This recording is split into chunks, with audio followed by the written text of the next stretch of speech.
Yo friends, it's hardwood propagation season and today I'm working on some elderberries. I have some wild elderberry cuttings that I was able to get off of some really beautiful wild elderberry trees near my house that I found are strong and healthy and produce quite a bit. And I also have a handful of cuttings from some select variety of elderberry. I don't know the name, but it's incredibly productive and it produces a ton of berries and flowers every year. I am always amazed at the generosity and the productivity of elderberries, not just the berries, but the plants themselves.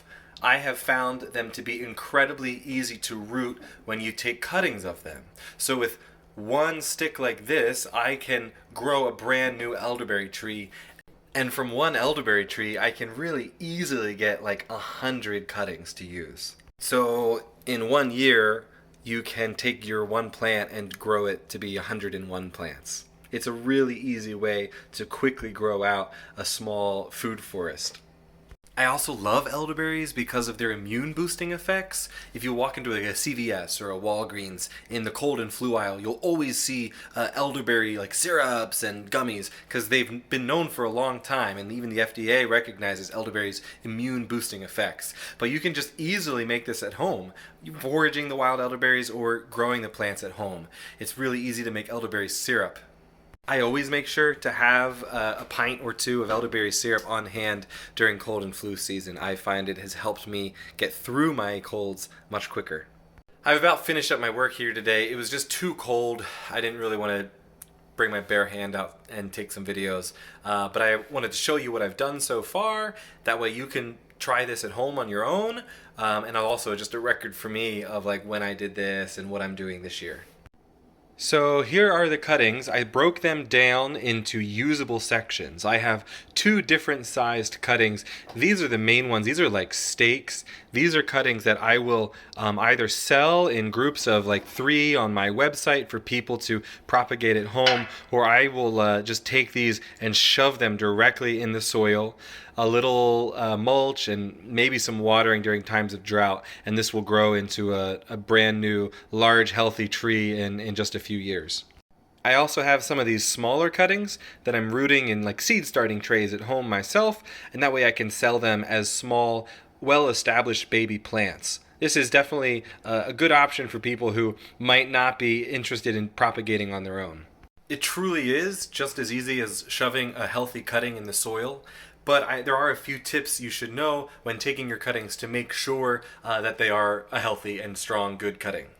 So I have this whole sink full here of cuttings I'm not going to use. For the most part, these were cuttings that just didn't have enough nodes on them. So I might have a long branch, and I'm taking cuttings of it, and I get to the end. And you'll see here, this is a node.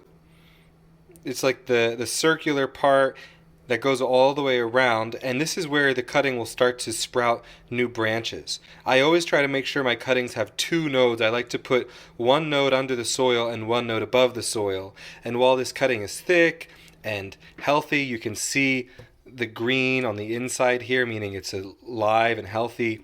It just doesn't have a node up at the top. It only has the one node on the bottom. Perhaps this would still work. I don't know. I've never really even found a need to mess around with it. I just take the best and healthiest cuttings and I still have more than I need. So I always just go for the best. This cutting here has lots of nodes on it, but it just didn't look as strong and as healthy. It kind of looked like it was on its way out when I was comparing it to some of the other cuttings, so I tossed it in the junk pile. Now here's actually a cutting I missed. So there's no node up at the top here. Here's the first node right here. And then there's actually another node right down here. So I would probably cut this right here and get rid of all this extra stuff at the top, and then take this short but stocky cutting at the bottom and plant this directly in soil. Another important thing when taking these cuttings and preparing these cuttings, you want to make sure they always stay facing up. Now it is easy when you kind of get used to the plants, it's kind of easy to tell that this is up. You kind of see the node, you see the nodes are kind of going up, like the branches would be sending out here going up.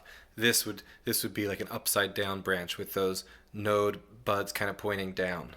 For my own work at home, even these like really thin cuttings, as long as there's two nodes and as long as it's, like the inner bark is green and it looks strong and healthy, I've found they work great.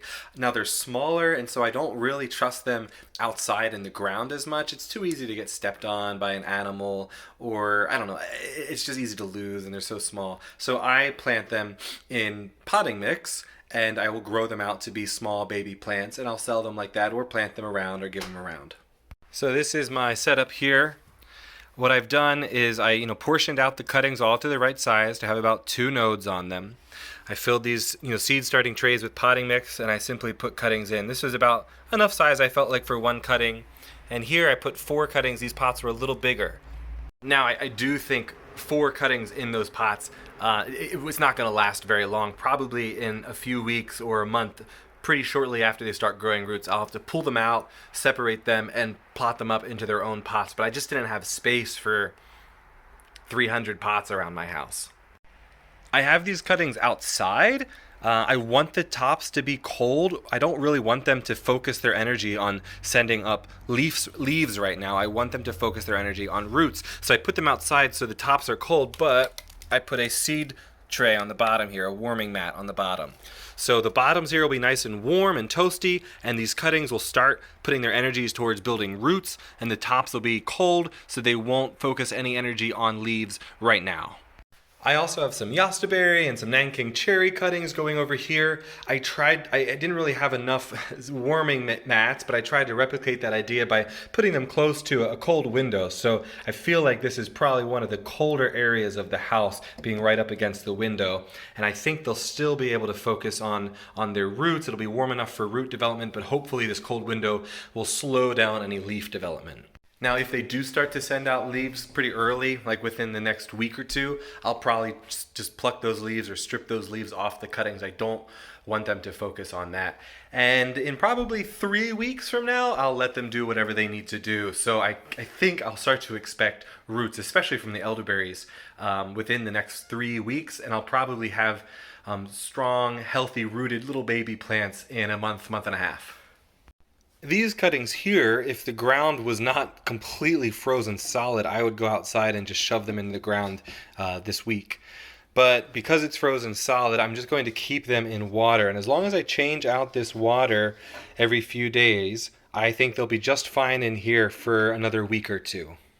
I do have those larger cuttings for sale on my website if you want to try your hand at some propagation, or you can message me if you're local just to save on some shipping costs, and I'll have some baby plants for sale in the spring. Follow along and I'll make sure to post updates as spring approaches.